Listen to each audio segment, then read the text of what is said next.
So yeah, the Indiana Fever. The Indiana Fever have just signed Chloe Bibby to her season contract. Why is it? And thank God the Indiana Fever made this decision. I was getting really scared.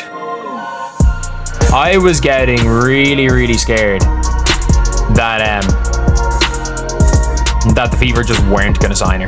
The Indiana Fever just pulled off the kind of move that makes GMs wake up at 3 a.m. grinning, like they pulled off the heist of the year. Chloe Bibby, 2 games. That's all it took. 2 games before the Fever brass said, "We've seen enough. Lock her in before anyone else wises up." And just like that, boom, rest of season contract signed, sealed, delivered. Talk about striking before the market even knew there was one.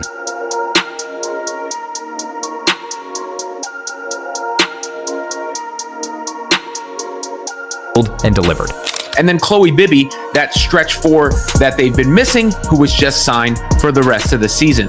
Meaning Chloe Bibby's audition went really well for the Indiana Fever. Clearly, there you see the graphic. She was signed rest of the season contract. She was on a 7-day contract.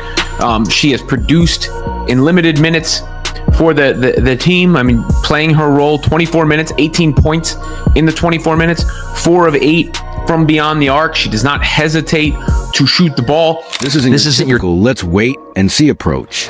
This is management moving with the urgency of people who know they just struck gold.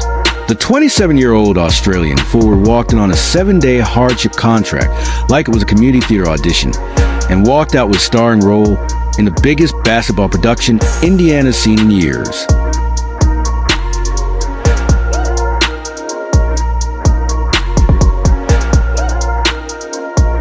Indiana. I think this is the difference we're seeing right now between this and that hardship situation. They didn't have to let her go and then wait a certain amount of time. They made a decision to go ahead and just pull the trigger and bring her in for the rest of the year. I think it's a great look for the Indiana Fever. I also think it's a bit of an indictment on the Indiana Fever front office off season because their 2 best moves look like they've been made during the year. Ari McDonald, Chloe Bibby. Chloe Bibby didn't just impress. She obliterated expectations like a wrecking ball through tissue paper. In just 2 appearances, she put up 9 points per game while torching the nets at 50% from 3, 50% from beyond the arc. That's a benchmark some players grind an entire season to even sniff. And Bibby, she strolled in off a hardship deal and made it look like a casual shoot-around at the neighborhood YMCA.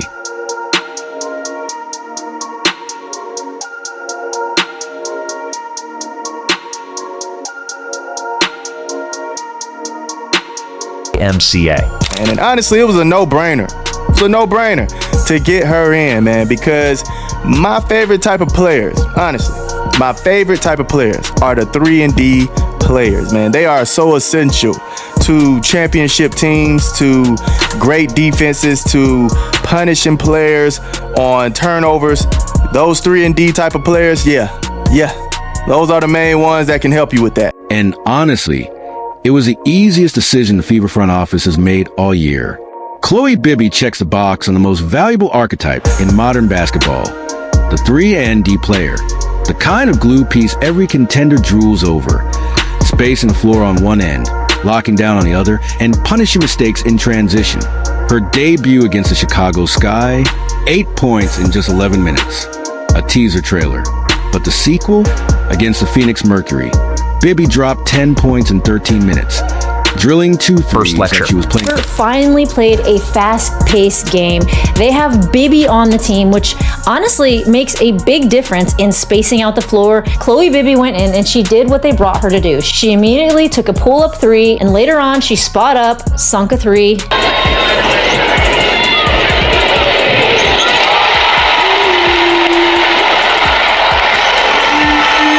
She ended up coming away with 10 points for the night. She was also impactful defensively, coming away with a steal. Now here's where the Fever front office deserves a standing ovation.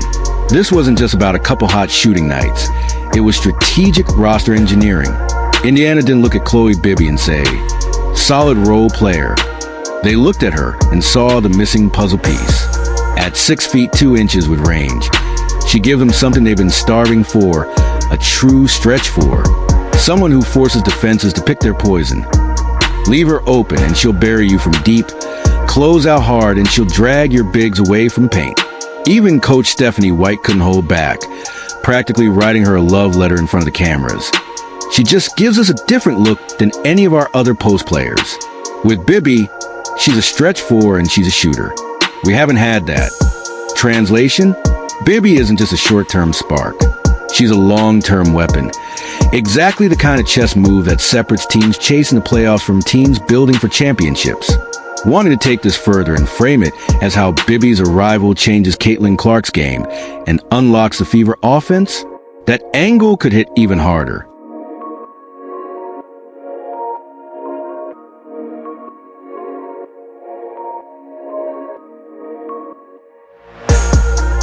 And with Bibby, I mean, she's a stretch four and she's a shooter, and we haven't had that. And so when all else fails, just pick and pop. You know, if something happens, just pick and pop. And she's a high IQ player. She understands, you know, how to play, how to make plays. She's shot ready every time, and that's important. And it's also important that our passes are on time, on target to someone who's shot ready all the time. And I think we've been doing a better job with that. If you're enjoying this, make sure to subscribe, because this is where it gets spicy. The Fever have been desperately hunting for the perfect puzzle pieces to unlock Caitlin Clark's full arsenal, and then, boom! Chloe Bibby strolls in like she was shipped overnight with free 2-day delivery. Floor spacing? Check. Lethal 3-point shooting? Double check. A defender's worst nightmare, because they can't sag off her without paying the price? Triple check, with sprinkles on top. But here's the twist. Bibby's rise doesn't just elevate Clark. It put a giant neon spotlight on someone else, Brianna Turner. She was supposed to be the veteran glue, the defensive anchor, the steadying hand in Indiana's front court. Instead, she's been about as useful as a chocolate teapot. Turner is averaging 0.4 points and 0.9 rebounds in 4.1 minutes per game, while shooting a frosty 20% from the field, missing 4 of every 5 shots she takes. At this point, her most consistent contribution might be making sure the bench doesn't get cold when the rotations shift. And here's the brutal reality. Chloe Bibby didn't just earn herself a contract. She may have written Turner's eviction notice in the process. Want me to sharpen this into a passing of the torch style piece, where Bibby's... Chloe Bibby is 6'2", 194. Brianna Turner is 6'3", 175. All right, now... Bibby is what you want to call a stretch four. This is from Stephanie White's very own mouth. Quote, she's a stretch four, she's a shooter. We haven't had that, Fever coach Stephanie White said. So when all else fails, just pick and pop. Yeah, she's a high IQ player. Well, she is also, guys, she can play guard and forward. Oh, that's brutal. But it's exactly the energy fans are feeling. Brianna Turner wasn't supposed to be a stat line ghost. She was supposed to be the steady vet, the defensive backbone, the enforcer in the paint. Instead, Fever fans have been sitting courtside like commuters at a bus stop, checking their watches, waiting for something that just never arrives. 14 games, 5 points total. That's not just underwhelming. That's historically invisible. Then you got Chloe Bibby, who walked off a hardship contract and in 13 minutes outscored Turner's entire season. That's not a coincidence. That's a